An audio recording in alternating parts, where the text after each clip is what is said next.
agradecer muchísimo la invitación a venir aquí, a Funeraria San Vicente y a Corporación Remanso, Juan Sebastián, por supuesto, para aliarnos a estar aquí y compartir este espacio precioso. He disfrutado ya muchísimo con lo que hemos visto y disfrutado hacia ahora.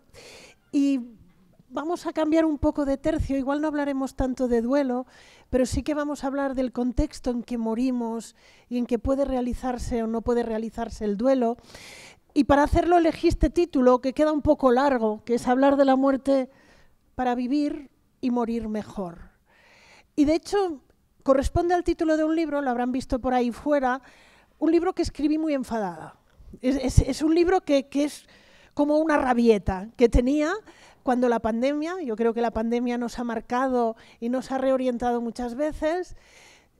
Hace ya muchos años que estoy en este mundo del duelo, fundamos una asociación de ayuda mutua en acompañamiento a duelo hace ya 20 años y cuando llegué la pandemia pensé, ahora es el momento, ahora por fin vamos a volver a hablar de la muerte y vamos a volver a hablar de la muerte en la plaza pública, en voz alta, y no pasó. Seguimos callándola, seguimos escondiéndola, seguimos hablando en voz bajita. Hay personas que se animan y se atreven, pero es como esas personas que son protagonistas, que dan un paso enfrente, pero no eso es la mayoría. Y por eso decidí escribirlo por esa rabieta, de vamos a hablarlo de verdad. Porque de hecho, cuando hablamos de la muerte, me gusta mucho empezar con este poema. Imaginen este poema hace 400 años en Inglaterra. Hay las guerras de religión, Enrique VIII, no sé si conocen todos ustedes la historia, porque no se podía divorciar, se enfadó con el Papa, rompió con el catolicismo, creó el anglicanismo, y había un sacerdote católico que vivió muy de cerca esas guerras. De hecho, por no convertirse mataron a parte de su familia, él acabó convirtiéndose al anglicanismo, y tiene una serie de libros que son unas meditaciones en voz alta, y nos habla así de la muerte. Fíjense. ¿Quién no presta oídos a una campana cuando por algún hecho tañe? ¿Quién puede desoír esa campana cuyo sonido lo traslada fuera de este mundo? Porque ninguna persona es una isla, todos estamos unidos en nuestra humanidad. Por eso, nunca preguntes por quién doblan las campanas, doblan por ti. Yo creo que lo conocían, es muy, muy conocido. Hemingway utilizó este fragmento para titular una novela sobre la Guerra Civil Española, por quien doblan las campanas, pero Ernest Hemingway sí, utilizó de John Donne este fragmento, pero lo utilizó principalmente para situarnos en 3 puntos muy claros. Primero, lo hemos comentado ya esta mañana, la muerte no es un hecho individual. Es verdad que es algo que cada uno muere, pero el cómo morimos viene muy determinado por la sociedad en la que vivimos y el cómo lo vive nuestra sociedad. Nadie es una isla. Estamos todos conectados. La mortalidad es un hecho público. Hablar de la muerte, yo creo que nos lo ha enseñado muy bien también Adriana, el cómo nos resuena, queramos o no, nos resuena hacia adentro. Podemos hablar de un montón de cosas, podemos hacer cursos de muchas cosas, pero cuando hacemos cursos o nos acercamos a personas en duelo o hablamos de la muerte, la campana resuena para adentro. La campana dobla por ti y de hecho resuena hacia cómo nos planteamos nuestra propia mortalidad o incluso cómo nos planteamos la muerte de las personas queridas o nos la hemos planteado. Sí, la campana dobla también por ti. Y lo tercero, no tengo tan claro si esto lo compartimos en las sociedades que vivimos, no lo tengo tan claro, pero al menos en Europa las campanas han dejado de sonar. Ya no se oyen campanas tocando a muerte. No sé ustedes, creo que me han comentado que aún suenan las campanas, ¿sí? Esto es un fenómeno, por eso no es necesariamente, pero sí que igual compartirán, lo digo porque es una metáfora, tendremos que hablar de la muerte en una sociedad, pongamos, en que cada vez escuchamos menos las campanas tocando a muerte. En Europa han dejado de sonar. Es una metáfora, Nuestra sociedad ha silenciado las campanas tocando a muerte. Se ha olvidado que somos mortales. Por eso es mucho más difícil vivir el final de vida y el duelo hoy en día. porque nos olvidamos que somos mortales. Por eso hay si les interesa, está en abierto, yo creo que les gustará, les aconsejo este memorándum. Es una comisión que hizo The Lancet. The Lancet es una de las revistas más prestigiosas a nivel de literatura científica y hace aproximadamente un año, en 2022, sacó este memorándum, que es la comisión sobre volver a dar valor a la muerte. Que yo sepa no está traducida al español, pero es muy fácil de leer, ¿eh? y encontrarán un resumen en el inicio y es muy, muy fácil. De hecho, este memorándum lo que nos comenta y parte del principio de que la historia de la muerte y el morir en el siglo XXI es la historia de una paradoja. Y es la historia de una paradoja porque nunca hemos tenido tal capacidad de morir bien y hacer bien el duelo. Nunca antes habíamos tenido tantos conocimientos, tanta ciencia para morir bien. Pero no solo desde el punto de vista médico, tenemos fármacos, tenemos posibilidades, desde el punto de vista psicológico, la terapia de la dignidad. Hay un montón de terapias para ayudarnos a morir bien, el acompañamiento espiritual en final de vida, en duelo. Tenemos un montón de evidencia en duelo, pero seguimos muriendo mal. La historia de la paradoja que nos hablaba en Lancet. Nuestra sociedad moderna podría morir mejor que en cualquier época y en cambio seguimos muriendo muy mal. Por eso Lancet nos comenta, debemos tender, con relación a la muerte y el morir, hacia una utopía realista. Y sí que somos utópicos los que estamos aquí, ¿eh? Y la utopía es lo que nos empuja a ser protagonistas de esta historia y empezar a... Pero realmente... el cómo podemos ser capaces de asumir esta paradoja en la muerte y el morir y tender hacia esa utopía. Y basaré un poco la charla en más o menos estos puntos, los he desordenado un poco, pero estos puntos que se reflejan en este documento del Lancet. Y son estos. Debemos reconocer el papel de los determinantes sociales en la muerte, el morir y el luto, y el duelo. No sé si ustedes utilizan duelo y luto como sinónimo o separan. ¿Sí? Muy bien. Lo digo porque lo van a ver en alguna parte o no. Hay una enorme parte que depende de la sociedad en la que vivimos. La segunda, morir es un proceso relacional y espiritual más que un proceso médico. Y hemos convertido la muerte en un problema médico y creo que hay el riesgo de volver a convertir el duelo en un problema médico y no lo es. Lo iremos desarrollando.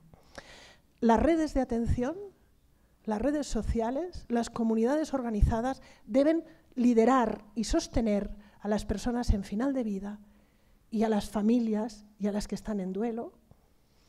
Las conversaciones, esta me gusta mucho, las conversaciones e historias sobre la muerte y el morir deben volver a convertirse en cotidianas. Y no son esa conversación de nos sentamos y ahora vamos a hablar de la muerte, sino es una conversación de después de comer el domingo en la familia. Decir, pues, ¿cómo me gustaría mi final? ¿Cómo me gustaría mi funeral? Yo ya tengo mi música, ya tengo, ¿sí? Incluye el Adagio for Strings de Barber, ¿no? La música que han oído, que se ha descrito como la música más triste del mundo, el Adagio for Strings, ¿sí? En Manchester by the Sea, si no lo han reconocido, es esa música de Samuel Barber, ¿sí?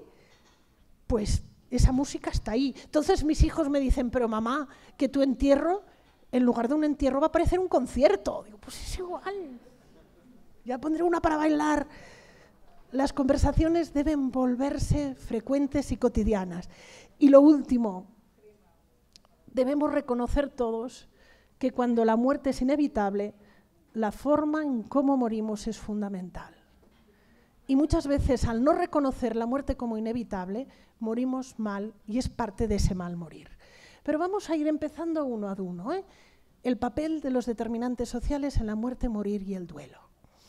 Y de hecho, enlaza un poco con la charla de esta mañana de Juan Pablo, de cuando nos hablaba el cómo las sociedades se estructuran y tenemos los rituales para ayudarnos a pasar.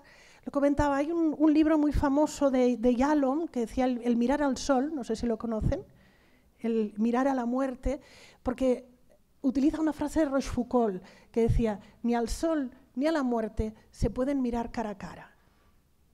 Yo creo que los rituales son como esas gafas de sol que nos han ayudado como sociedad a mirar a la muerte. porque no la podemos mirar cara a cara. Y cuanto más hemos desritualizado nuestras sociedades, más tememos mirar a la muerte porque no tenemos ningún filtro. No tenemos esas gafas de sol que nos matizaban el poder mirar a la muerte. Porque la muerte solo la podremos mirar bien a la sombra. Y la sombra nos la da una sociedad. Nos la da una forma, una culturización. Y la nuestra es una sociedad que ha desculturizado la muerte. Podríamos discutir, a veces con algún compañero filósofo hemos discutido si la muerte se ha convertido en un tabú o la hemos desculturizado. Yo defiendo más la desculturización que el tabú. Sí, lo podemos discutir, porque ya son conceptos como muy concretos, pero desculturizar es que hemos perdido aquellos rituales y símbolos que nos hacían de sombra para poder mirar al sol. Y los hemos perdido en muy pocas generaciones. En muy pocos años hemos perdido esta capacidad. El que está en la foto es Philippe Ariès, yo creo que todos lo conocen, tiene varios libros, El hombre ante la muerte, La historia de la muerte en Occidente, y de hecho Philippe Ariès se reconocía como un historiador aficionado de domingo, y tiene en cambio de las mejores conceptualizaciones de la muerte.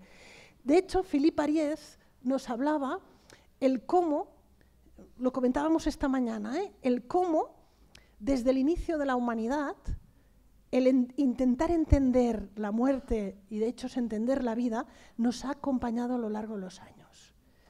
El cómo desde, y si nos imaginamos en el momento en que los humanos empezamos a ser humanos, no sé cómo nos podemos imaginar el nacimiento de la conciencia. Seguramente no fue un momento, seguramente fueron tiempo, pero el cómo nos lo podemos imaginar, ese momento nos imaginamos también el ser mortales. Pero no solo en ese momento nació la conciencia de muerte, nació también la conciencia de cuidado. Esto no ha salido, el cuidarnos unos a otros. De hecho, esta es una anécdota muy, muy conocida, no sé si la conocen, de Margaret Mead.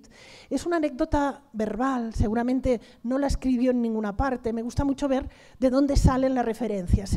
Y de hecho la referencia en este libro de un paliativista que es Ira Byock, ¿sí? Pero esta anécdota nos explica cómo Margaret Mead, antropóloga, estaba también dando una charla, como si le hubiéramos preguntado a Juan Pablo esta mañana, y un alumno le preguntó ¿cuál cree que es el primer indicio de humanidad? Cuando encuentra unos restos, ¿qué es de lo primero que cree que esos restos eran humanos y no pertenecen a animales? Margaret Mead le devuelve la pregunta al alumno, dice, ¿y usted qué cree? Y pensaba, pues haber técnica, ¿sí? Que hubiera vasijas, que hubiera aleación, que hubiera metal. Fíjense que la respuesta era, asociaban el ser humano a tener técnica. La primera técnica fue hacer vasijas, no, era la primera técnica que hemos hecho. Y Margaret Mead le explica y le dice que no. El primer indicio de que unos restos son humanos y no animales es encontrar algún resto fósil de un fémur que se rompió y se curó. ¿Sí? Se puede ver que ese fémur había sido curado, porque ningún animal sobrevive en la naturaleza con un fémur roto. Ninguno. Porque no puede alimentarse, no puede ir a buscar agua, es presa de depredadores. Si alguien ha sobrevivido en la naturaleza, es que ha sido cuidado. Por eso a mí me gusta pensar que al mismo tiempo que nació esa conciencia de la muerte, nació la conciencia del cuidado, de cuidarnos los unos a los otros. De que en el mismo momento en que aparecía y éramos conscientes de nuestra vulnerabilidad, nació la conciencia de que la forma de superar nuestra vulnerabilidad es el cuidado mutuo. Y el cuidado mutuo no es solo ante la persona que está herida en la pierna, sino la persona que está herida en el alma. Y yo creo que ahí es donde inicia la humanidad, no cuando somos conscientes de la muerte, sino cuando somos conscientes de que superar las vulnerabilidades requiere del otro, de que no voy a poder hacerlo solo. Y para mí es ese momento. Y de hecho, a lo largo de toda la humanidad, muy distintas sociedades, lo hemos estado viendo, muy distintas culturas han buscado esta forma de relacionarse con la muerte. Y de hecho, Philippe Ariès, esta etapa la llama la muerte domesticada. A mí no me gusta demasiado, la muerte no va a poder domesticarse nunca. Y la he traducido por doméstica. Sí, lo confieso aquí, he traducido como he querido, pero bueno. No, Aries era la muerte domesticada. En mi caso la traduzco como doméstica. Y me gusta mucho esta imagen para ilustrarla, no sé si la conocen ustedes, es un Picasso. Sí, es un Picasso cuando Picasso era muy joven. Este cuadro está en Barcelona, en el Museo Picasso. Y de hecho era cuando aún pintaba figurativo y está titulada Ciencia y Caridad.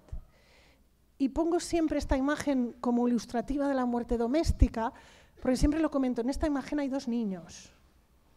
Hay el niño o niña que están acercando al lecho de muerte de su madre y está Picasso pintando esta imagen. Picasso la empieza a pintar con 13 años. Lo acaba con 14. Es decir, Picasso era prácticamente un niño cuando pinta esta imagen. Y de hecho, Picasso tuvo un duelo. Su hermana pequeña, que era la hermana favorita de toda la familia, falleció con 5 o 6 años y falleció en casa. Muchas veces ves a través del ojo del pintor también el cómo un niño de 13 años es capaz de realizar ciertos dibujos o ciertos relatos. La muerte doméstica. La muerte doméstica era cercana, era conocida. De hecho, mi abuela eran 10 hermanos, ella era la mayor y fallecieron 4. Es decir, que mi abuela, siendo adolescente, sabía lo que era la muerte en casa porque había visto la muerte de 4 niños. Sí, era cercana, era conocida, era una muerte familiar, era una muerte pública. Fíjense ustedes, lo de la muerte pública aún nos queda. No sé, pero yo aquí no lo sé, pero normalmente uno en mi país no va a una boda o no va a un bautizo si no le invitan. ¿Sí? No sé si ustedes están aficionados de ir a bodas, pero en cambio sí vamos a funerales sin ser invitados. ¿Sí? Fíjense, ¿por qué? Porque nos viene de una época en que la muerte era pública. Y de hecho, en esa época no era solo público el funeral, también era público el lecho de muerte. Un lecho de muerte estaba abierto en prácticamente toda Europa a que la gente pudiera entrar y salir de un lecho de muerte. Era público. Es de lo poco que nos queda, los funerales públicos, pero esa muerte normalmente era aceptada y era preparada. ¿Sí? De hecho, uno de los primeros registros, uno de los primeros fanzines, no sé qué revista tienen que sea muy vendida, pero uno de los primeros fanzines que eran vendidos, las Bill of Mortality, estos eran unos fanzines que se vendían en Londres, la tirada era enorme y la gente los compraba para saber de qué se habían muerto las personas en su barrio. Y eran de los primeros que tenían una tirada enorme, hacían un montón de ejemplares y los vendían como unas hojitas, las Bill of Mortality.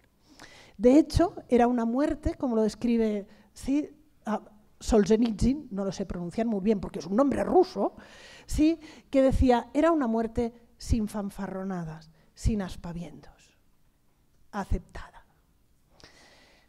Y de hecho era una muerte que se refleja ya muy bien en el Ars Moriendi. El Ars Moriendi es el primer bestseller mundial. No sé si lo conocen todos, era un librito en la que se enseñaba a morir y se tradujo a las lenguas vernáculas, no era solo en latín. Y esas imágenes que lo acompañaban era para acercarlo a las personas que no sabían leer. Oh, está en catalán.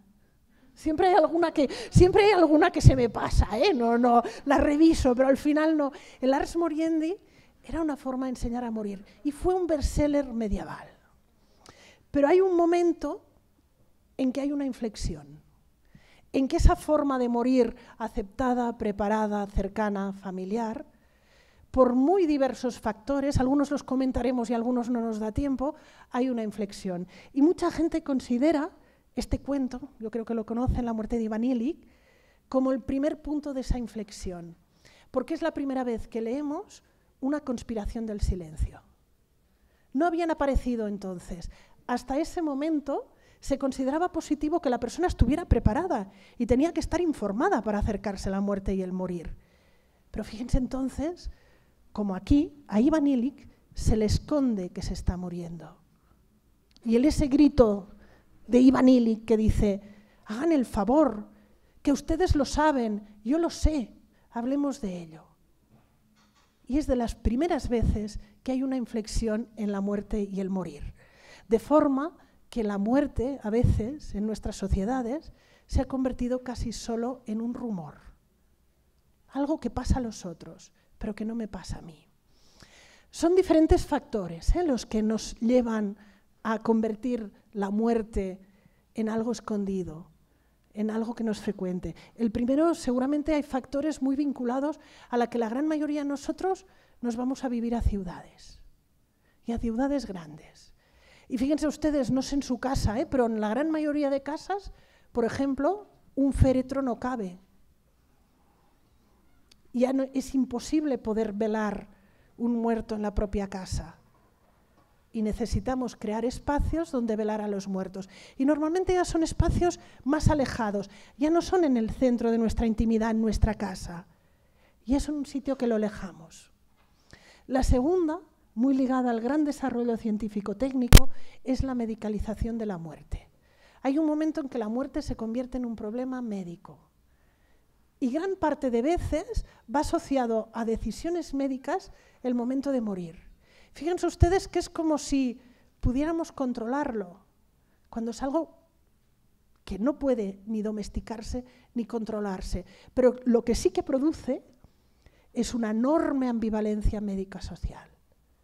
Nos cuesta muchísimo más aceptar la muerte hoy en día, nos cuesta muchísimo más aceptar un final o un final del hoy en día la muerte, cuando nuestro porcentaje de mortalidad es un 100%.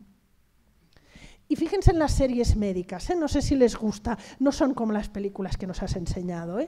De hecho, hicimos un estudio hace ya un tiempo de series con estudiantes de medicina, de si eran más, no es lo mismo ser de Anatomía de Grey que ser de House. No.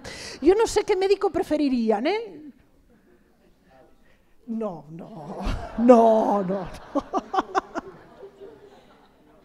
Anatomía Grey, por favor. Al menos uno estaría ahí, estaría entretenido viendo cómo se van liando unos con otros. Es que. Pero fíjense en la estructura de la gran mayoría de series. The Good Doctor ya es más osita, ya es que... Bueno, pero fíjense en que la gran mayoría de episodios nos muestran casos rarísimos, espectaculares, en que aparece una curación casi milagrosa y se salvan. Y esto va calando, y nos cuesta muchísimo más aceptar nuestros propios límites. Y yo creo que incluso nos llegamos a pensar que no tendremos límites. Cuando creo que hay gráficas como esta que nos resitúan. Esto es la expectativa de vida en España, no es. De hecho, ahora ya ha bajado, con la pandemia ha bajado un poco. Pueden ver aquí, ¿sí? Gripe del 18, Primera Guerra Mundial, gripe del 18, pero principalmente gripe del 18, Segunda Guerra Mundial, ¿sí? Y a partir de aquí, cómo aumenta la expectativa de vida, pero como en los últimos años prácticamente no ha aumentado. Hemos implementado muchísimo la técnica, hemos implementado muchísimo lo que estamos haciendo en final de vida. Hemos bajado con la pandemia prácticamente 2 años, pero no se ha modificado. Por eso yo creo que en el fondo nos creemos lo que comentaba Hasseltine. Hasseltine es un personaje muy curioso. Empezó en investigación con SIDA y acabó en el ámbito de la genética, que decía algo así, pero esto yo creo que ha calado en nuestras sociedades. La muerte no es nada más que una serie de enfermedades prevenibles. Si lo miramos al revés, previniéndoles enfermedades no morimos.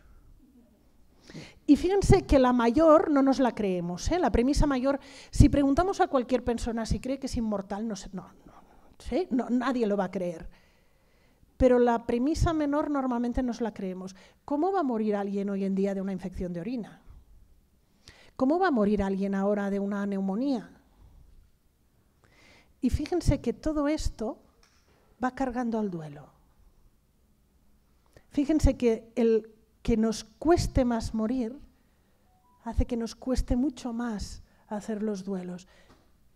Pone carga añadida al duelo. Y es algo que, queramos o no, Y lo dice tan tranquilamente, ¿eh? Y lo dice así, ¿eh? La muerte no es nada más. Si tenemos una obsolescencia programada. ¿Sí? Y uno se da cuenta que a partir de cierta edad, si no falla por aquí, falla por allá. Pero tenemos una obsolescencia programada. Pero nos lo dice tan feliz. ¿Sí? Y esto cala. Y esto va calando y nos cuesta mucho más. Quino es argentino, el de la Mafalda, tiene una serie muy bonita que es Quinoterapia, no sé si la conocen, y Quinoterapia es de ahí. Y esta sensación que seguimos teniendo, tengo un amigo que siempre me comenta en los hospitales, no sé por qué a las personas que fallecen les llamáis exitus. Exitus es de salida, ¿eh? Cuando todos los consideráis fracasos. Y de hecho muchas veces la muerte no solo se ha considerado un fracaso médico, se ha considerado un fracaso social. Fíjense cómo una sociedad que no acepte la muerte va a vivir mucho peor el duelo. Y va a vivirlo mucho peor en cualquier circunstancia. Esta la utilizo muchas veces con los alumnos, el poder de lo gráfico también, para ir imaginando qué va pensando cada uno de los personajes. El enfermo no sé para qué juega ni por quién juega. Porque uno a veces ya pide pista, ¿eh? Y no le dejan pedir pista. Pero los familiares vayan mirando caras, imaginando, ¿sí? ¿Qué quiere cada uno? Es una viñeta fantástica, ¿eh? Para trabajar con alumnos y que cada uno vaya poniendo, porque cada uno lo que va reflejando es su propio mundo, qué valor lo va reflejando en otros. Pero realmente nos lo hemos creído, ¿eh? Nos hemos creído que podríamos ganar la batalla. Y no hay ninguna batalla, esto va de vivir. Por eso, como comenta Callahan, para mí este es un libro creo que es de los 90, para mí es de los mejores libros que se ha escrito en bioética sobre la muerte y el morir. Es de Callahan, el Hastings Center, y lo dice así: hemos perdido la familiaridad con la muerte. Y la hemos perdido en muy pocos años. Antes la muerte era rápida, era cercana, era preparada. Es verdad que en la época de las infecciosas venía y todo el mundo lo tenía que aceptar, pero ahora nunca hay simplicidad en la muerte.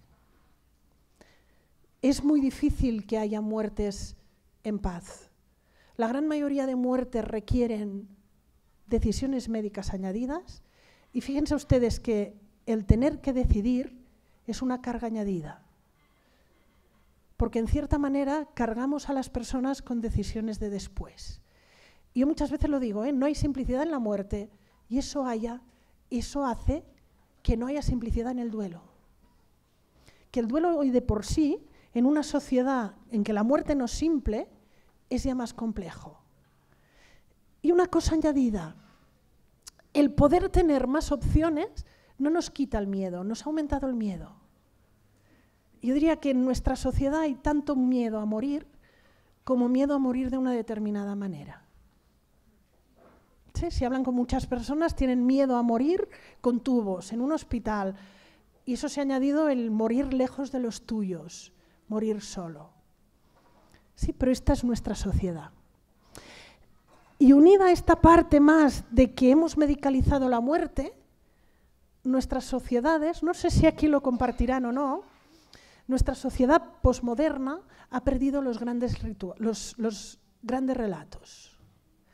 Jean-François Lyotard, no sé si lo conocen, Jean-François Lyotard es un filósofo, habla sobre todo de la condición posmoderna y de la posmodernidad, pero no se crean, tiene un librito que es La posmodernidad explicada a los niños, que yo sí lo entendí, ¿eh? ¿Sí? Tiene un librito que es La posmodernidad es filósofo, explicada a los niños y se entiende muy bien. Pero Jean-François Lyotard nos habla cómo hemos perdido nuestros grandes relatos compartidos. Los grandes relatos eran esos relatos compartidos, míticos o no míticos. Por ejemplo, puede haber grandes relatos políticos. Y aquí todo uno puede imaginarse que son compartidos por una sociedad, que los consideramos y nos dan un sentido por el que vivir y morir. Pero él habla, la posmodernidad es la pérdida de los grandes relatos. No va a haber sociedades, o no va a haber sociedades avanzadas con grandes relatos únicos compartidos. El cómo nos explicamos la vida y la muerte ha dejado de ser algo que lo compartamos en toda la sociedad para ser algo que lo puedo compartir con mi grupo de amigos morales o lo puedo compartir con mi familia, pero difícilmente va a ser algo compartido por todos. Y ligado al gran relato están los rituales. Sin grandes relatos no hay rituales. Aquí, no sé si Chul-Bul Han, no sé si lo conocen, es un filósofo coreano, escribe muy accesible para ser filósofo y aparte tiene libros pequeñitos. En Europa está muy de moda Chul-Bul Han, no sé si lo digo porque es muy conocido, y este es un libro que es La desaparición de los rituales. ¿Sí? El cómo nuestra sociedad, al perder los grandes relatos comunes, perdemos los rituales. ¿Sí? Y él hablaba cómo los ritos son acciones simbólicas a las que les damos un valor. Y de hecho, los rituales transmiten y presentan valores que mantienen cohesionada una sociedad. De hecho, los rituales son comunicación sin comunidad. Y nosotros, en cambio, tenemos, ¿sí? No, al revés, los rituales sin hablar, sin decir nada, crean comunidad, mientras que nosotros acostumbramos a tener comunicación sin comunidad. Y comentaba, los rituales dan estabilidad al tiempo, ordenan el tiempo. De hecho, dedica un capítulo, yo no necesariamente lo comparto y lo podemos comentar después, dedica un capítulo a criticar los neorrituales. Los neorrituales son las ceremonias, en cierta manera, que aparecen de despedida y no representan ningún gran relato. Han comenta que no tienen valor. Yo no lo tengo tan claro, ¿eh? Trabajo en duelo infantil, trabajo con niños y adolescentes. Hace poquito una niña me comentaba, una niña que se suicidó su mamá, se suicidó el día del cumpleaños del hermano pequeño, y esta niña me comentaba, no hicieron ninguna ceremonia de despedida, la familia estaba bloqueada, no hubo nada, y poco tiempo después fallece la bisabuela. Y esta niña me comentaba, dice, mira, la bisabuela era de misa, era religiosa, era cristiana, ¿sí? Y como es de misa, ha tenido 2 despedidas. Le hicieron 2 misas. Y mi mamá ninguna. Hablamos con el papá y el papá fue capaz de hacer una despedida simbólica. No son creyentes y no correspondía a ningún gran relato. Pero para los niños tuvieron un gran valor. Han, en cambio, dedica todo un capítulo a criticar estos neorrituales que no corresponden a grandes relatos. Es un tema, si quieren, después para la discusión, ¿eh? Si puede haber ritual sin relato. Yo creo que será de varias charlas, ¿eh? Han dice que no. Yo no lo tengo tan claro, ¿eh? Pero sin relato, dice él, no hay ni ritual ni símbolo. ¿Sí? ¿Qué corresponde si no? ¿O dónde nos hallamos si no? ¿Por qué? Porque la mortalidad, volvemos a lo que decíamos, es pública. La muerte es privada, pero la mortalidad es siempre pública. Por eso comentaba, esto es un texto del Consejo de Europa que comentaba, nunca vamos a morir bien, si la muerte no es aceptada.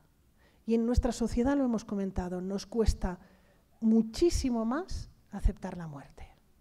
2, nunca vamos a morir bien si los profesionales que tienen que estar cerca de las personas en final de vida y duelo no están preparadas. Y aquí no estamos hablando los que estamos aquí, estamos hablando pues igual médicos de atención primaria, médicos generales, las enfermeras, trabajadores sociales, deberían estar así formados en duelo. Así formados en final de vida, porque son las personas que están más cercanas y deben reconocer aquello que es normal. Una de las frases más frecuentes en duelo, ya ha aparecido antes, es me parece que me estoy volviendo loco. Y es de las frases más frecuentes, en adolescentes incluso, decir, ostras, es que se ha muerto mi papá, pero más a más yo me estoy volviendo loco. Y te explica lo que le pasa y no es ni siquiera un duelo complejo, es un duelo normal, normalísimo, pero desconoce lo que es normal en duelo. si no hay una mínima preparación en la escuela, en los institutos, incluso en las universidades, para saber reconocer los universitarios en duelo, si las personas que están cerca no saben ni siquiera reconocer qué es normalísimo en duelo, nunca vamos a morir bien y hacer bien el duelo, y tampoco nunca va a poder haber un buen duelo ni un buen final de vida en una sociedad que deje la muerte hacia lo irracional, hacia lo desconocido, a lo que no podemos hablar. Por eso, esta es de un adolescente, esta la tengo en la consulta, sí, la tengo colgada, tengo el original, me lo regaló y tengo permiso para enseñarlo. La tengo en la consulta y cuando le pregunto a un adolescente que me llega, ¿qué tal? ¿Cómo lo llevas? Y me dice, estoy bien, entonces le señalo y me dice, sí, estoy así. ¿Sí? Es de Joao. Joao, tengo permiso, os enseñaré varias, es un artista. Cada uno lo expresa a su manera y Joao es un chico y lo expresa así, falleció su papá, el estoy bien. Pues nuestra es una sociedad de estar bien y estar así. Porque hemos quitado el duelo y la muerte de la plaza pública y lo tenemos que hacer en la intimidad, en casa, en soledad. Y siempre hay más dolor añadido. Por eso, la primera, los determinantes sociales. Sí que una gran pregunta la dejo para el conservatorio, no tengo la respuesta. ¿Cómo lo hacemos en una sociedad que esconde la muerte? ¿Cómo lo hacemos si nuestra sociedad ha desculturizado o ha convertido la muerte en un tabú? Ya no es un tema de cada uno de nosotros. ¿Cómo lo conseguimos? Esto para el conservatorio. Pero bueno, la siguiente, la muerte es más un proceso relacional y espiritual que un proceso médico y fisiológico. ¿Por qué? Porque somos seres intrínsecamente relacionales. Yo creo que hemos hablado demasiado en bioética, por ejemplo, de autonomía. Y la autonomía de las personas por aquí, la autonomía de las personas por allá. Somos seres ontológicamente relacionales. Y estamos relacionados los unos con los otros.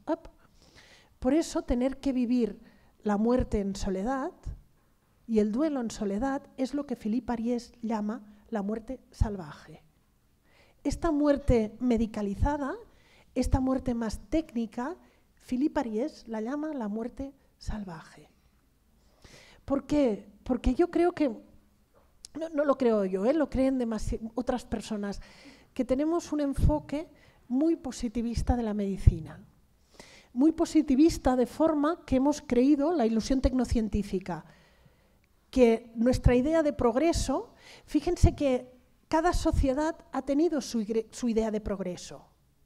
La nuestra es una idea que creemos que la ciencia y la técnica nos van a resolver todos nuestros problemas. Esto es lo que se llama la ilusión tecnocientífica. El creer que resolveremos todo por la ciencia y la técnica. Y como ven, en el duelo esto falla completamente. Y muchas veces desde la medicina, nuestra visión de los pacientes y de las personas que atendemos es puramente como un ejercicio intelectual. Yo hablo con una persona, pero para poder diagnosticarla mejor. No para poder conocer quién es, no para poder establecer una relación, sino para poder diagnosticarla mejor. E incluso se nos promueve desde la medicina o la enfermería un distanciamiento de los pacientes. Es lo que se ha llamado la negligencia existencial. Hay una anécdota que explicaban de un paciente relativamente joven, 40 y pico años, un cáncer cerebral, ingresado en el hospital, varios hijos pequeños, y en el momento de pasar visita, el médico pasa y le pregunta, ¿qué tal? ¿Cómo está usted? 5 estudiantes, 2 residentes, las enfermeras, 15 personas escuchando, y esa persona comenta, pues estoy muy preocupado, estoy muy agobiado, ¿qué me va a pasar? Tengo hijos pequeños, me gustaría ver crecer a mis hijos. ¿Cómo se hace un silencio? Y al cabo de un momento el médico pregunta, bueno, pero su herida quirúrgica, ¿cómo está? Esto es lo que se llama la negligencia existencial. Todo aquello que es contactar con las personas, ¿sí? Lo hemos olvidado en la medicina. Y de hecho discutí hace poco en una charla de estas o no, yo quiero mucho a los psicólogos, de hecho yo tengo formación en psicología, pero había una paciente que comentaba como cuando le dieron un diagnóstico de cáncer, le dieron un diagnóstico terrible, el oncólogo sentado, tiene usted aproximadamente unos 6 meses de vida, le hemos programado esta prueba, puede ir por la puerta, programarse allá. Y por favor, cierre la puerta al salir. Esto es real, ¿eh? Y esta señora decía, debería haber psicólogos en cada consulta. Digo, a ver, yo creo que el psicólogo y el psicooncólogo tienen un papel fundamental, pero el papel no es estar al lado del oncólogo, ¿sí? El oncólogo debe recuperar y debe evitar la negligencia existencial y saber que en ese momento del diagnóstico a esa persona le van a aparecer muchas y muchas preguntas. Y no se trata de sustituir la humanización de la medicina por la psicologización de la medicina, que a veces hemos considerado esto, sino de poder que las personas que ejercen recuperen el contacto con las personas, ¿sí? ¿Por qué? Porque yo creo, y de hecho donde primero deberíamos saber canalizar todo lo que estamos hablando aquí, todo lo que estamos hablando en duelo, yo creo que debe partir desde la medicina. Y en cambio tenemos una medicina que se ha vuelto muda. Este es un texto muy bonito de Diego Gracia, no sé si lo conocen, es uno de los grandes bioeticistas españoles, el cómo habla, como la medicina en cierta manera captó del positivismo, el positivismo como corriente filosófica prácticamente está denostado, pero una parte se ha quedado anclado en la medicina, sobre todo en esa medicina basada en la evidencia, que a veces es una medicina basada en la invidencia, en la que solo interesa los signos, lo que puedes ver y tocar. Y esa medicina, en cierta manera, se ha vuelto muda y muchas veces se ha vuelto sorda. E incluso a mí, cuando me enseñaron que debía hacer una historia clínica con un paciente, eso no era una historia clínica, eso era un interrogatorio del Stasi. ¿Sí? ¿Ha viajado al extranjero? ¿Cuántas veces? ¿Dónde ha ido? ¿Tiene animales en casa? Que no sea que tenga una psicosis. ¿Tiene relaciones sexuales de riesgo? Y no se crean, porque como ya habíamos visto algo de House y todos los pacientes mienten, entonces como estudiante ibas a hacer el interrogatorio en la Stasi, pero llegaba el residente y decía, este paciente seguro que te ha engañado, y otro interrogatorio, y llegaba el adjunto, que no se crea el residente, y otro interrogatorio, con lo que aparte no es que interrogáramos, es que reinterrogáramos, y en cambio no habíamos conseguido nunca contactar con los pacientes, ¿sí? Y distanciarnos de ello. Pues tenemos una medicina que debería liderar todo lo que estamos comentando, que se ha ocupado más de aquello que puede ver y de aquello que es la evidencia, y se está como olvidando de una parte fundamental de los pacientes, ¿sí? Por eso me gusta mucho esta frase de que cuando se perdió en medicina la historia y la narración, los pacientes se convirtieron en un conjunto de datos inconexos. Y fijaros que muchas veces no puedes dar respuesta a las necesidades existenciales de las personas y espirituales, porque tú lo único que ves es cómo va la herida quirúrgica. Sí, como ese cirujano que dice, no, la operación ha ido bien, pero el paciente ha fallecido. Fíjense la disociación que somos capaces de hacer. Pues ahí hay muchísimo trabajo a hacer, porque esta es mi tesis fundamental, ¿eh? En una sociedad que ha desculturizado la muerte, y esta es mi tesis, ¿sí? Si tienen que quedarse con algo, quédense con esto. En una sociedad que ha desculturizado la muerte, hemos alejado la muerte de la sociedad, hemos alejado a las personas en final de vida de la sociedad y hemos alejado a las personas en duelo. Con lo que las personas en duelo se sienten más solas, más incomprendidas y tienen que vivirlo de forma privada.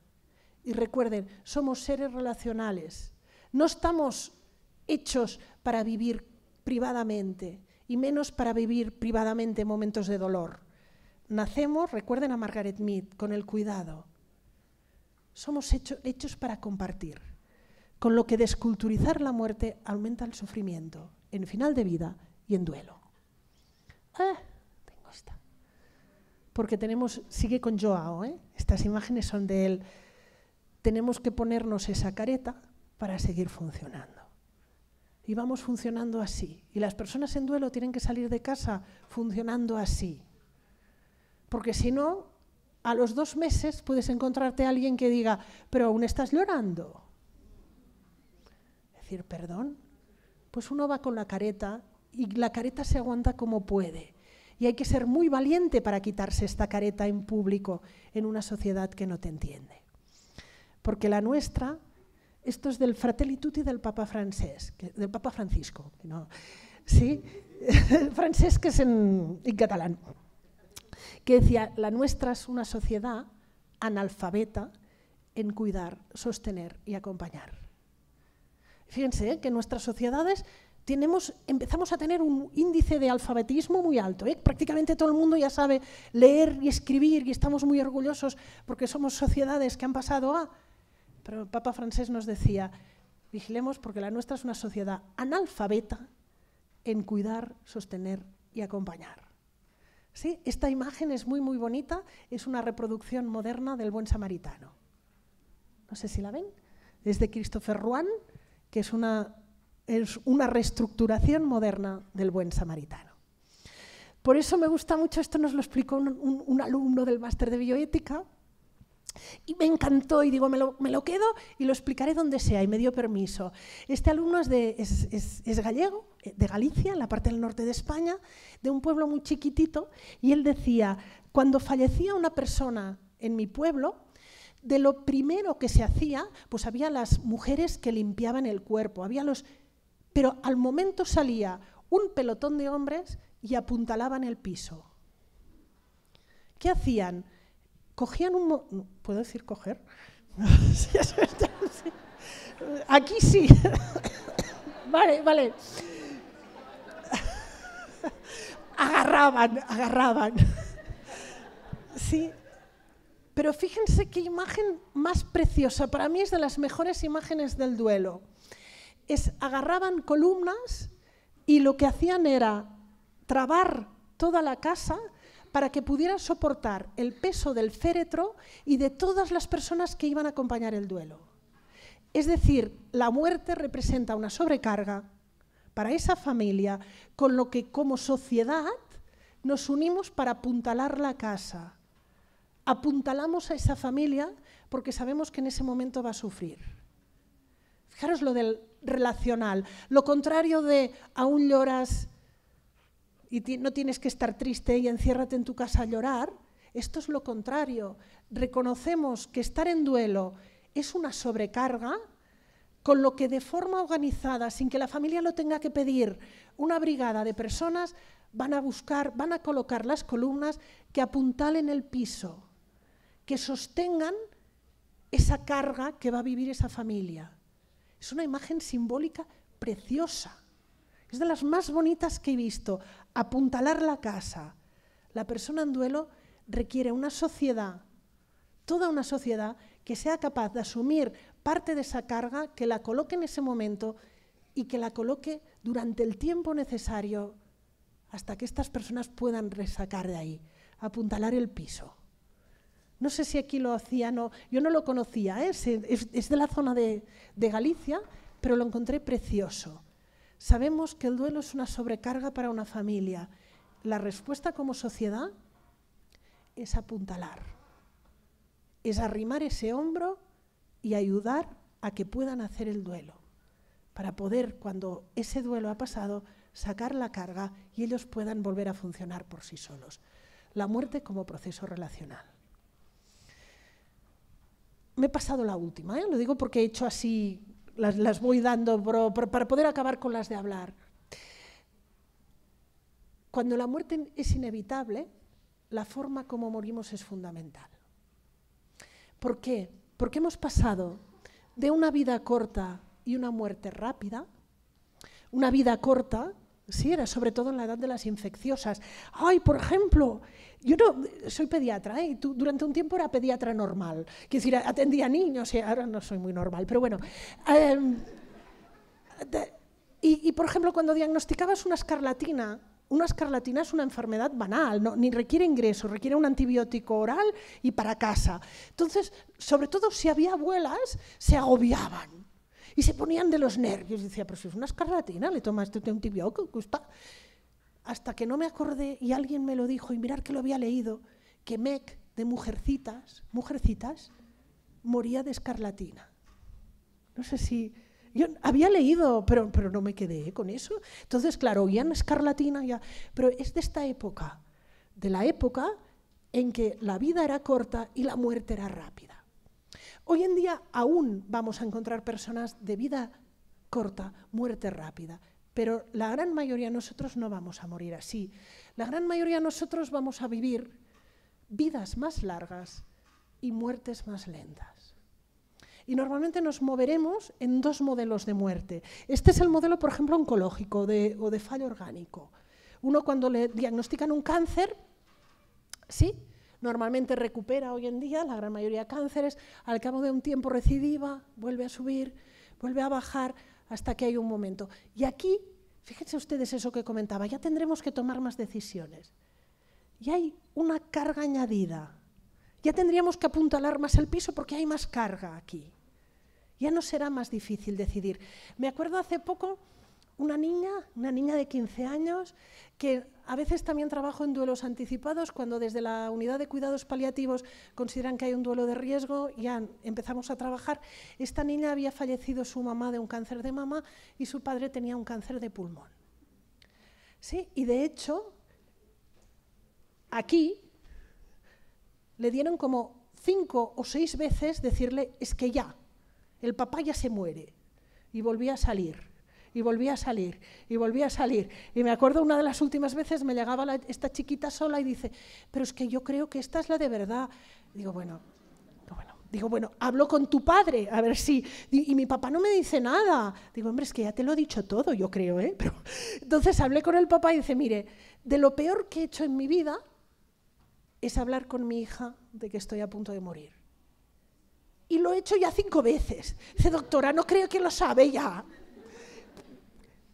La gran mayoría de veces no es así, ¿eh? La gran mayoría de veces uno cree que, al contrario, cree que no ha llegado aún el momento y es el momento.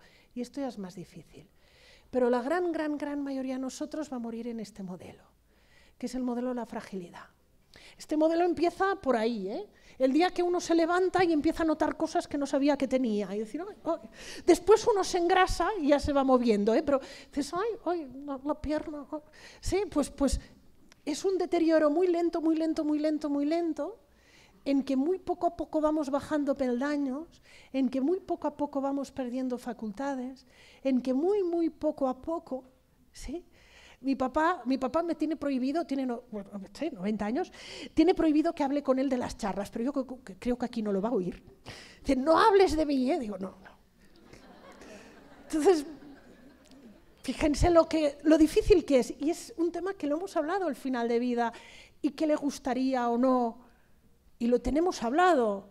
Pero entonces el otro día vive en un pueblo chiquitito en que todo el mundo son muy mayores, se muere uno de sus amigos, 90 años, y me dice, es que dentro de 20 años no vamos a quedar ninguno. Entonces, mi mamá me dio así un puntapié de decir, Monse, no digas nada. Digo, no diré nada. Pero bueno, tenemos personas con muy buena calidad de vida, pero con muy poca reserva biológica. ¿Sí? Con lo que a veces nos es más difícil aún decidir. Y fijaros que la decisión aumenta la complejidad y aumenta la complejidad en duelo. ¿Sí?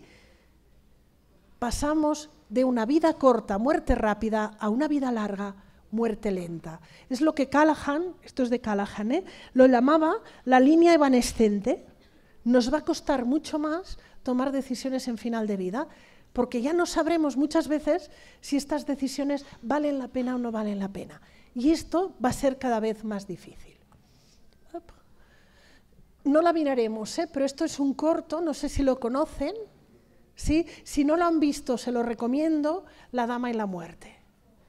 Sí, lo buscan por internet y lo encontrarán. No tiene idioma, porque nadie dice nada, es mudo.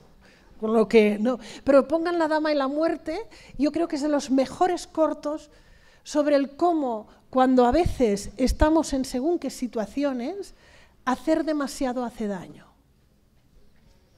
Y el cómo muchas veces a las familias les cuesta dejar de hacer, o es una carga añadida el tener que decidir en ese momento. El cómo es algo que deberíamos tener hablado. Y muy hablado en conversaciones de domingo, no en conversaciones complicadas. Por eso cuando hablo de bioética, que es otro de mis vestidos, yo les comento esto, el primer deber ético en final de vida es saber reconocer los escenarios de final de vida. Porque si no tenemos mucho riesgo de estar haciendo daño. Y ese daño se transmite al duelo. Por eso, ¿sí?, las redes de atención deben liderar la atención al duelo. Comentábamos antes, somos seres ontológicamente relacionales. ¿Por qué? Porque gran parte de nuestra vida vamos a necesitar directamente a los otros.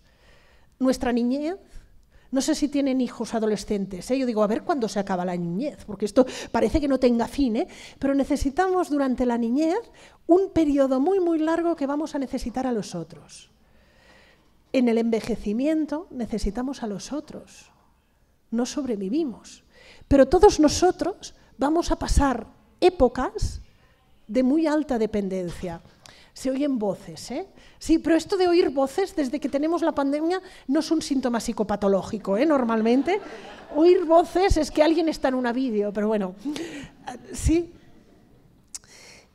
El envejecimiento, la niñez, son épocas de dependencia, pero todos en nuestra vida pasamos épocas de enfermedad, de lesión o incluso el duelo, en que dependemos mucho de los otros. Somos seres relacionales, porque somos seres vulnerables. Vulnus, que no sé si conocen la etimología, vulnus es herida, en latín. Vulnerabilidad es aquel que está abierto a ser herido.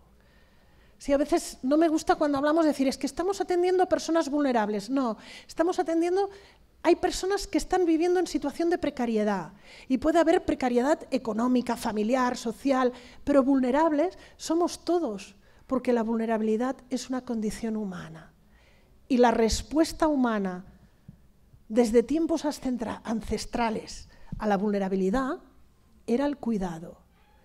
Y el cuidado se ha proveído siempre en redes de relaciones. Sí, la forma de superar nuestra vulnerabilidad era el cuidado. Por eso una de las frases que me gusta mucho, que es que somos seres que convivimos y conmorimos.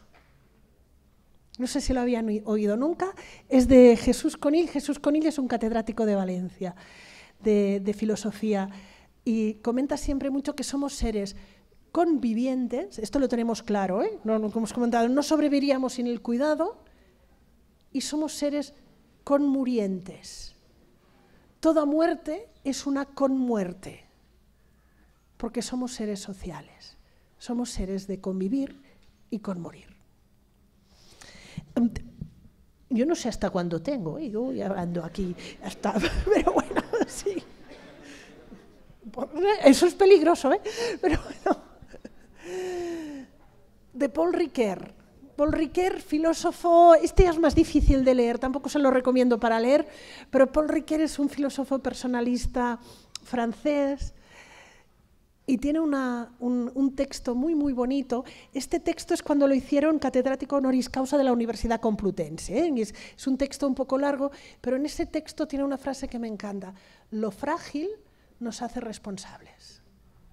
Y lo más sencillo, imagínense ustedes cuando reciben en su casa un paquete que pone frágil. Cuando recibimos un paquete que pone frágil, lo tratamos de una manera determinada.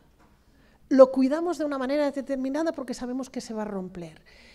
Lo frágil, como personas, nos hace responsables. Y si somos capaces de ver, por ejemplo, la fragilidad de la persona en duelo, seremos capaces de responder a ello. Problema, esto me lo decía una niña. Esta es una niña, está preciosa ahora, pero son dos niñas gemelas y su hermana falleció por una miocardiopatía por gripe. Alguien hablaba de que la gripa no nos hace, la llaman gripa, ¿no? No gripe, pero bueno, que no nos hace miedo y no, pero bueno, hay de todo. Antes de COVID, falleció por esto. Eran hermanas gemelas. Aparte, las mejores amigas. Habían ido a un cole con muy pocos compañeros y eran como las dos amigas del alma. Era perder una parte muy importante de ella misma. Y muchas veces en Niños en Duelo, esta niña tenía 8 años y trabajamos con ella el entender cómo estoy. Porque muchas veces ni entiendes en duelo. Trabajo mucho el duelo como herida de Engel, que es perder a alguien querido es como perder una parte de ti mismo. Y lo comentábamos como el perder a tu hermana es como si te hubieras quedado sin un brazo. Has perdido algo que era parte de ti. ¿Sí? Esta niña me la trajeron porque comentaban, no, es que está igual de feliz, está igual de contenta. ¿Sí? Es que se ha muerto su hermana y no se entera. Y cuando trabajamos esto, ella se quedó callada y dijo, a mí es como si me hubieran cortado los 2 brazos y las 2 piernas. 8 años. Pero el problema es que no se ve. 8 años, ¿eh? Si a mí me hubieran cortado el brazo, todo el mundo vería que estoy sin brazo y hay cosas que ya no me harían. Ya no me pondrían la mano así encima ni me darían un golpe. Esto lo digo yo, no lo decía ella, pero bueno. Pero el problema es que es como si me hubieran cortado los 2 brazos y las 2 piernas y no se ve. Fijaros el cómo incluso yo no era consciente del sufrimiento de esta niña, del grado enorme de sufrimiento. Podía imaginármelo, pero cuando ella, 8 años, dijo, a mí es como si me hubieran cortado los 2 brazos y las 2 piernas, lo frágil me hace responsable. Cuando lo veo, sé que debo comprometerme con ella y tratarla de una determinada manera. Por eso el duelo es la herida que no se ve, que no se detecta. Porque antes vestíamos de luto. ¿Sí? En la época de mi abuela se vestían de negro. Sí, a mí me gusta mucho vestir de negro y siempre me imagino a mi abuela, que ya no está, que me diría, ay niña, que vas vestida de duelo. Sí, lo decía siempre. Pero como mínimo era un signo externo que hacía que los otros reconocieran mi fragilidad. Ahora no se ve. Sí, me lo comentaba esta niña. Sin brazos y sin piernas. El problema es que nadie ve mi herida. Y si nadie la ve, nadie me da respuesta a ella. ¿Sí? Lo frágil me hace responsable. Por eso necesitamos redes de relaciones que sostengan. ¿Sí? Porque este es mi modelo de acompañamiento a duelo. Bueno, lo de mi modelo es muy así, no, es que yo creo que la gran mayoría de personas en duelo requerirían, estoy trabajando en niños, una intervención mínima de un asesoramiento para explicar algo psicoeducativo, qué es normal o qué no es normal, y el acompañamiento al duelo deberían hacerlo sus profesionales de referencia, su pediatra, su enfermera, la escuela. Un grupo de niños que ya presenten alguna dificultad o la familia presenta una cierta dificultad, deberíamos situarlos en GAM, grupos de ayuda mutua, pero no profesionalizado. Y habría un pequeño porcentaje de niños que por el tipo de muerte, ¿sí? Aquí entraríamos en todo el ámbito de la complejidad, por el tipo de muerte, por el tipo de funcionamiento familiar, por el tipo de funcionamiento del niño, iban a requerir una estrategia ya preventiva de entrada. El problema de este modelo, que lo creamos hace unos años, es que si no hay una sociedad que sea capaz de sostener el primer punto, el modelo cae. Yo diría, porcentaje de niños en duelo, y hay diferentes estudios, incluso adultos en duelo que requieran atención especializada, pues un 10%. Hay diferentes estudios, 10-15%. Esto implicaría que prácticamente un 90% de las personas en duelo, con una sociedad organizada, deberían poder hacer un buen duelo. Pero una sociedad que no dé cabida ni a la muerte ni al duelo, no van a poder hacerse buen duelo. Con lo que seguramente necesitamos implementar muchísimo más estos otros 2 puntos. Porque en nuestra sociedad no hay redes que sostengan ni la muerte ni el duelo. ¿Sí? Por eso el duelo requiere ser escuchado, narrado y comprendido y por eso necesita interlocutores. Y si no hay interlocutores, no puede hacerse un buen duelo. Por eso llegamos a uno de los, y que sería ya el último punto, que es que debemos recuperar las conversaciones e historias sobre la muerte y el morir, aunque no estemos en duelo. ¿Por qué? Porque si hablamos, y mucho más a menudo, de la muerte y el morir, estaremos reacercando a las personas en final de vida y estaremos reacercando a las personas en duelo. Si nunca he hablado de la muerte, me costará mucho más cuando mi familia esté en duelo o cuando mi familia esté en final de vida. Y esto es muchísimo más difícil en nuestra sociedad. Pude dirigir una tesis doctoral sobre estudiantes de medicina, miedo a la muerte en estudiantes de medicina. Y uno de los datos que nos llamó la atención es que prácticamente un 40% de los estudiantes de medicina, cuando entran en la facultad, no han visto una persona fallecida. Aquello que mi abuela conocía, porque lo había visto en su casa. Pero el dato más curioso es que al acabar los estudios de medicina, un 30% no habían visto un proceso de morir. Uno podía ser médico en el siglo XXI sin haber visto morir a nadie. Por eso debemos recuperar y volver a poner palabras. ¿Sí? Porque las palabras nos sirven para informarnos, para explicarnos, nos ayudan a decidir, pero las palabras nos vinculan, nos conectan, nos generan confianza y las palabras nos confortan, nos consuelan, nos vinculan. De hecho, hay un autor, Lain Entralgo, que comentaba, fíjense ustedes, el siglo XX hemos convertido en profesión el valor terapéutico de la palabra.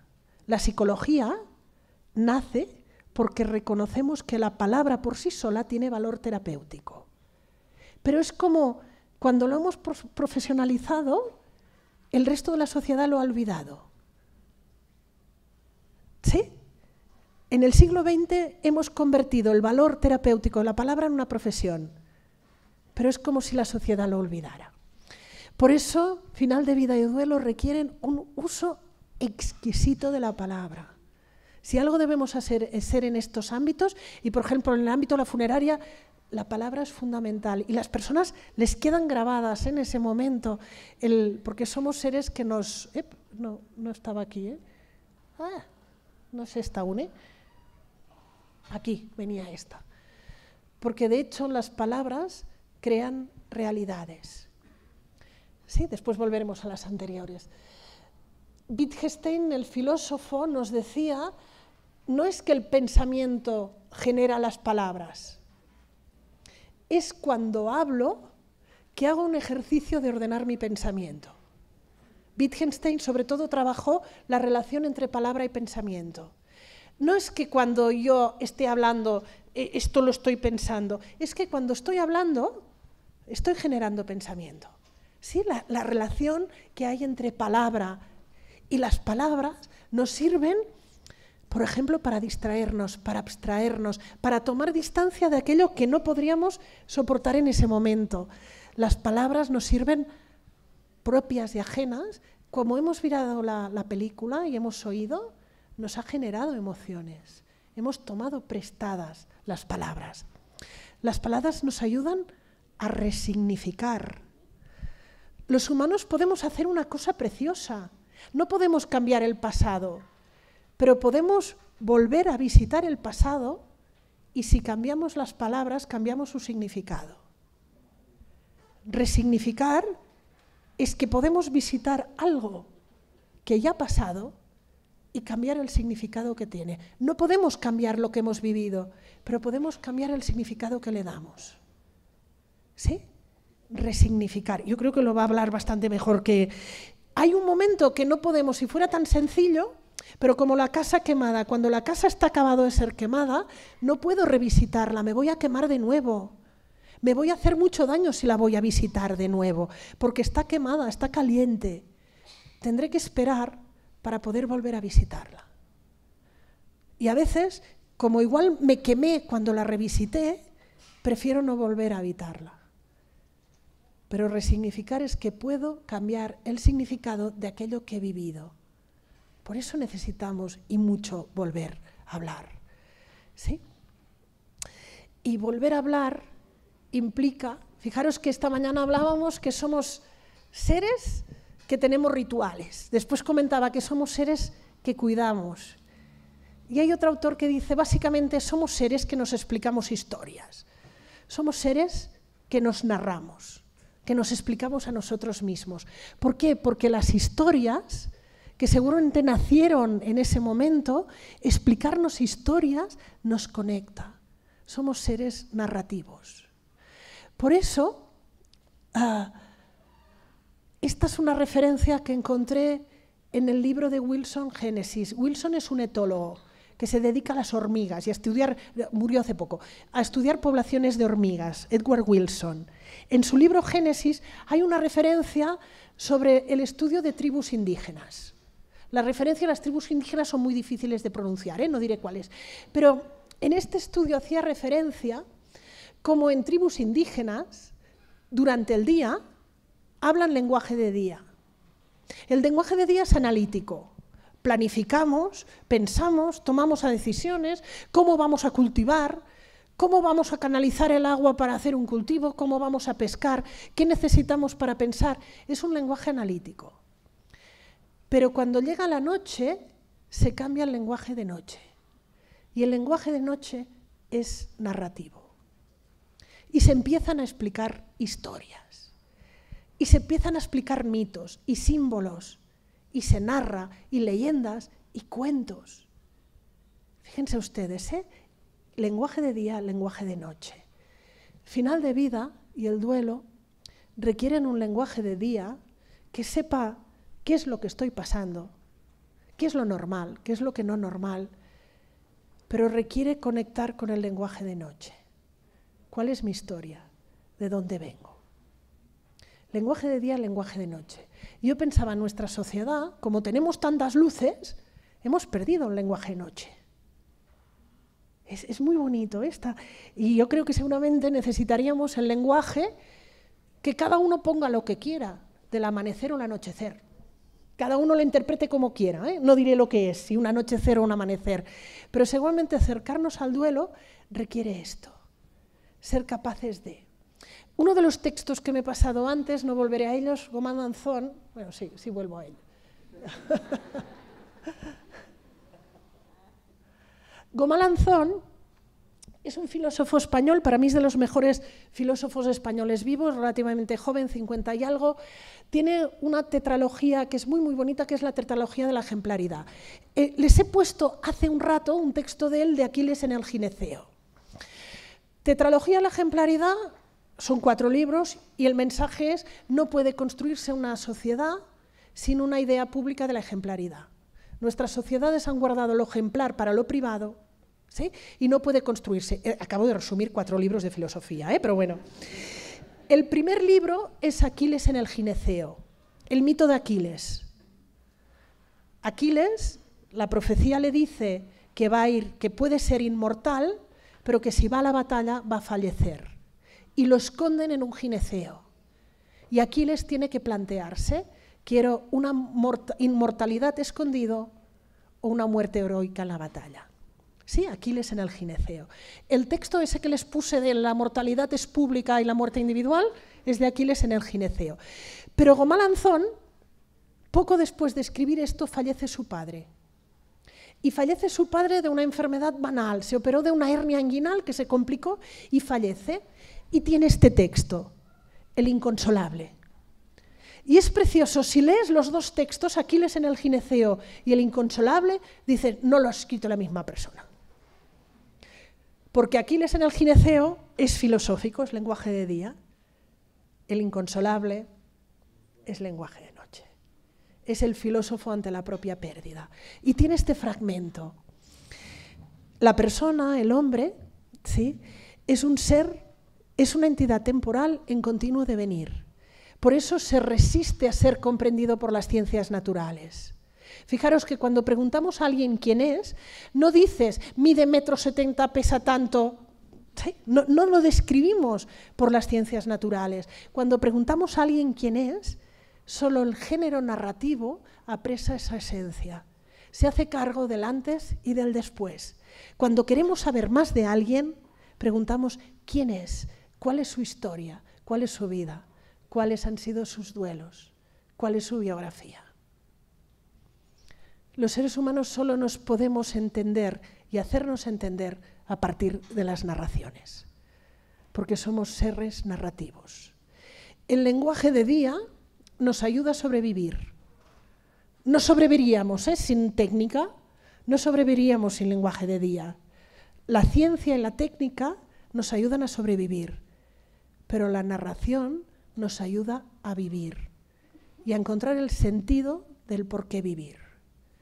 Por eso necesitamos recuperar narraciones, y narraciones que no se expliquen y expliquen, porque queramos o no, solo podremos habitar este mundo de la muerte, comentábamos esta mañana, el poder habitar, igual no con grandes y metarrelatos, pero sí con relatos y narraciones.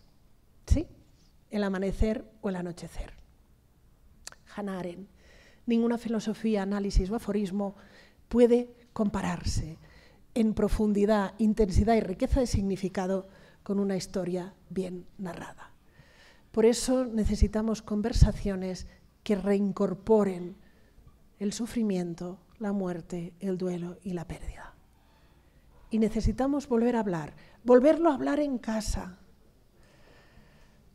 Comentábamos con alguien esta mañana y se hacen silencios incómodos cuando saco este tema, porque lo pregunté muy directamente. ¿Cómo viven lo que han vivido las últimas décadas? ¿Cuántos duelos hay por ahí? La suya es una sociedad que ha vivido muchos duelos y muy malos duelos. ¿Hay palabras o hay silencios? Lo compararía, lo he vivido. Yo vengo de una sociedad en España en que durante muchos años no se habló de la Guerra Civil Española. Sí, una guerra civil es de lo peor que puede pasar, porque es una guerra interna entre hermanos, es algo. Y yo creo que no lo hemos. Es una sociedad, sigue siendo España una sociedad muy, muy fracturada, porque cerramos muy mal esos aspectos. Por eso ¿cómo lo viven en Medellín? ¿Lo pueden hablar? ¿Pueden poner palabras? ¿O sigue siendo algo privado? Y cuanto más difíciles sean las palabras, más costarán decirse. Hay un autor, Paul Klee. Paul Klee es un pintor, no sé si lo ubican, que tiene una frase que utilizo muchas veces en duelo: a mayor horror, mayor abstracción. Cuanto más horroroso es aquello que se ha vivido, más nos va a costar palabras, pero más necesidad tendremos de poder ponerle palabras. Queda para el conversatorio si alguien se entera, o si quiere. Para ir cerrando, ¿por qué? Porque nos vamos a encontrar muchas situaciones en que hay dolor pero no hay sufrimiento. Yo creo que ya sabemos que hay veces que hay dolor y no hay sufrimiento, pero también sabemos que los cuerpos duelen y las personas sufren. Nos vamos a encontrar muchas situaciones de sufrimiento sin dolor. Y este es el último cuadro que les traigo, porque si no esto va a parecer una exposición. Pero bueno, no sé si lo conocen, el Ángelus de Millet. Este cuadro está en Francia, está en el Museo d'Orsay. No sé si es precioso. Y este cuadro son dos campesinos que están rezando un Ángelus. En teoría, el nombre del cuadro es un Ángelus. Al mediodía se reza el Ángelus, pero uno ya ve que una luz muy de mediodía no es. Dalí, Salvador Dalí, el pintor catalán, estaba obsesionado con este cuadro. Su padre era un notario muy conocido y muy reputado y tenía una reproducción de este cuadro, y Dalí estaba obsesionado con este cuadro. No sé si saben que Salvador Dalí fue el hijo nacido después de la muerte de su hermano. Sus padres tuvieron un niño, le pusieron Salvador Dalí, falleció y poco tiempo después nació el Dalí que conocemos todos. Dalí no supo que había tenido un hermano hasta que era mayor. ¿Sí? El cómo esos duelos se van arrastrando. Dalí estaba obsesionado con este cuadro y cuando fue a París consiguió que lo radiografiaran. y que le hicieran radiografías. Y de hecho, uy, la luz es muy mala, pero aquí hay un cesto de patatas, debajo de esto hay un pequeño ataúd, y aquí, no sé si lo ven, es una forca, en realidad era una pala. Son dos campesinos enterrando a su hijo. Pudo hablar después con los descendientes de Millet y le confirmaron que había pintado esto, que no consiguió vender el cuadro y como necesitaba dinero, pintó encima el cesto de patatas y lo consiguió vender. Pero aquí hay un duelo. Por eso, conversar también requiere ponernos esta mirada. Ponemos esa mirada que es capaz de ver más allá de aquello que vemos. Y fijaros que es muy fácil ponerse esta mirada cuando alguien lo ha vivido. Fijaros que os he explicado de Picasso. Picasso falleció su hermana. Dalí había un duelo perinatal en su familia. Es más fácil ponerse esta mirada cuando uno lo ha vivido. Pero yo creo que debemos intentar conseguir una sociedad, unos profesionales que se pongan esta mirada sin necesidad de haberlo vivido. Y para mí es aquí donde tenemos que ir. ¿Sí? Yo creo que ya estamos más o menos sobre tiempo. Lo digo porque llevamos muy intenso y no sé si lo podríamos dejar aquí. ¿Sí? Esperen que voy al final, tenía una muy chula después, no la había visto esta, pero bueno, esta no la había visto, pero esta no me había fijado que la traía, también. ¿Por qué? Porque nunca, lo de la mirada sobre el duelo, nunca acompañaremos a nadie a un territorio que no hayamos explorado. ¿Y esto implica que para acompañar duelos tengo que haber sufrido un duelo? No necesariamente. Pero sí, para acompañar un duelo, tengo que tener una mirada determinada. Y es la mirada que es capaz de ver más allá de lo que veo. ¿Sí? Que es capaz de conectar con aquello que veo. ¿Sí? Y es verdad, es una mirada que cuando uno ha vivido un duelo, es más fácil de impregnar. Pero también es una mirada, fijaros cómo el cine, lo que nos has enseñado, nos conecta inmediatamente y nos pone esa mirada. Cuando somos capaces de escuchar al otro, somos capaces de captar esa mirada. ¿Sí? Estas las pasaré más rápido, No, esta es la de mi niño, que el cómo muchas veces tenemos personas con enormes agujeros dentro y no somos capaces de verlas. ¿Sí? Ponerme esa mirada me va a doler. ¿Sí? Si me acerco al otro y voy a intentar dar respuesta a su duelo, me va a doler. El contacto con el sufrimiento duele. ¿Sí? Lo comentaban por las neuronas espejo, estamos cableados por la empatía. Fijaros el valor de una letra, si cambiamos la L por la L, estamos cabreados por la empatía, que a veces también, ¿Sí? También nos cabreamos. Por esto me gusta mucho poner, sí que es la última referencia, poner a otro filósofo. De los filósofos uno aprende mucho. Y Schopenhauer, que no sé si lo conocen, es otro de los grandes filósofos alemán, tiene una parábola de nombre impronunciable, Parergaum Paralimnopea, que es la palabra que la llamamos de los erizos. Y cuando nos acercamos al mundo del duelo, es fundamental tener los erizos activados. ¿Qué nos dice Schopenhauer? Schopenhauer nos habla de dos erizos que están en el desierto. Llega la noche y empieza a hacer muchísimo frío, y como hace frío se acercan, pero como son erizos, se pinchan, se hieren y se separan. Vuelven a notar el frío. Hay algún erizo que como le dolió tanto no va a volver a acercarse. Otros vuelven a acercarse y vuelven a pincharse, se separan.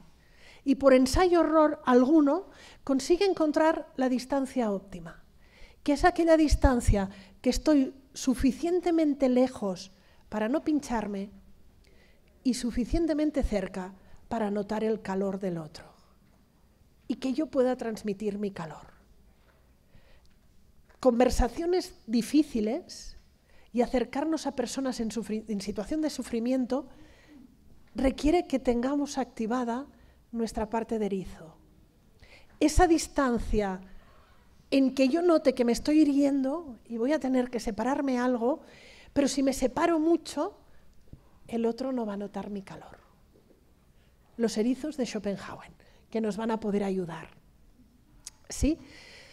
Tenemos que tener trabajada, para acercarnos al otro, nuestra conciencia de mortalidad. Este es mi epitafio. ¿Sí?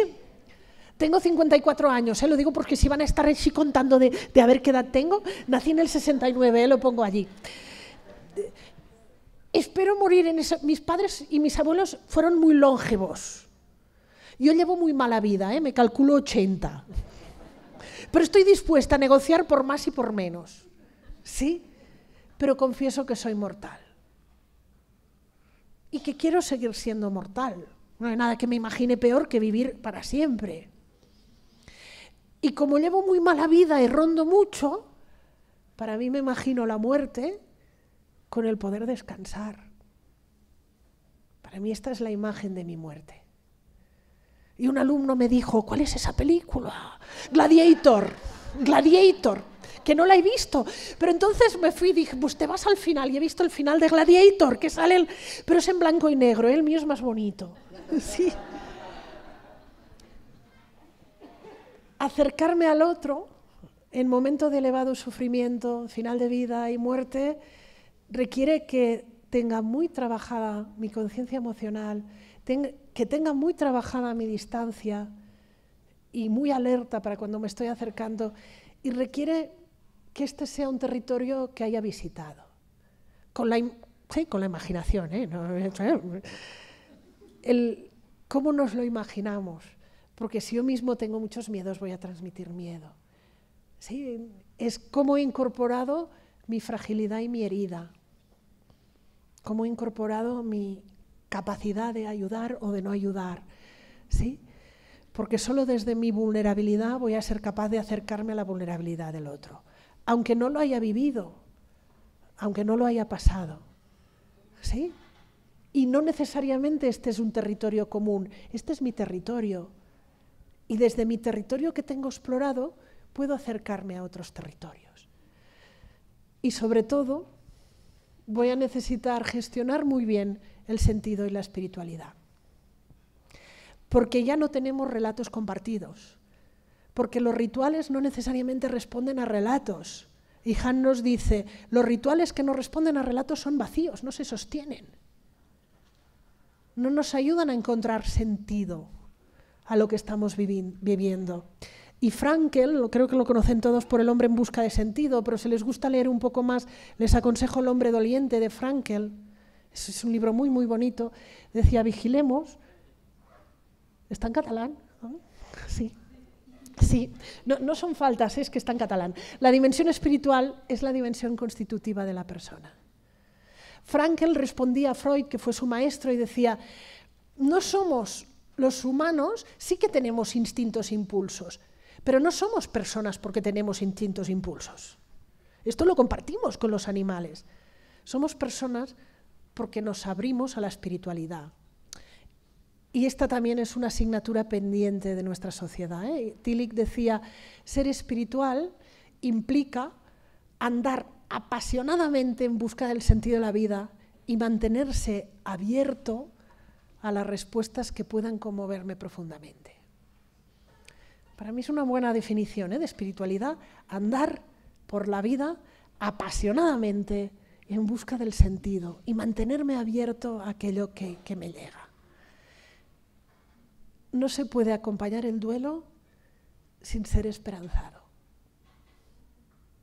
No se puede acompañar duelos sin un buen contacto con lo espiritual y con la esperanza. Pero la esperanza, Havel, poeta polaco, no sé si... La esperanza no es creer que todo va a ir bien. Eso es el optimismo. Y a veces el optimismo es ciego. ¿Se acuerdan con la pandemia que decíamos todo va a ir bien? Y decías, uy, con lo que está pasando. Eso es el optimismo puede ser ciego. La esperanza no es pensar que todo va a ir bien. La esperanza es pensar que todo, pase lo que pase, se le puede dar o puede tener un sentido. Y la respuesta la va a tener que encontrar cada uno. La esperanza no es que todo va a ir bien, porque en estos ámbitos no podemos decir todo va a ir bien. La esperanza es que todo se le puede dar o se le puede encontrar un sentido. ¿Sí? Por eso, esta sí es la última. Lo prometo, bueno, tengo esta, pero ya es de despedida, ¿eh? Para que vean. Acompañar finales de vida y acompañar duelo. Se movía. ¿Cómo es que no se mueve? Ahora. Es que... La última de verdad. Rilke, Cartas a un joven poeta. ¿Sí?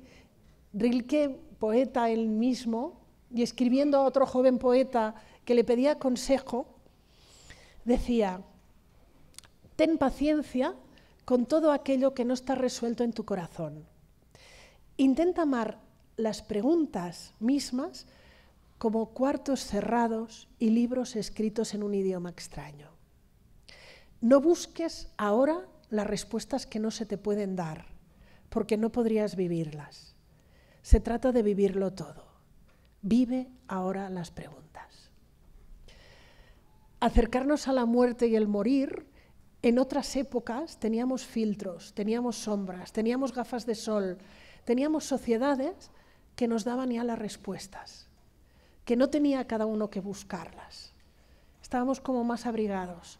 Ahora estamos mucho más a la intemperie. Y mucho más a la intemperie muchas veces hemos dejado de hacernos preguntas. No vamos a poder vivirlas, pero vivamos al menos las preguntas. No tendremos respuestas para todas, pero sí que podemos vivir las preguntas. Y ahora sí que es la última. Esta es la representación. Hizo cientos. Dalí hizo variaciones del Ángelus de Millet. ¿Sí? Cada uno ante esta realidad debemos dar nuestra reinterpretación de aquello que ha acompañado la humanidad, pero hoy en día va a requerir una respuesta distinta, que no va a ser la misma para todos, pero al menos cada uno tendrá que construir la suya. Muchas gracias.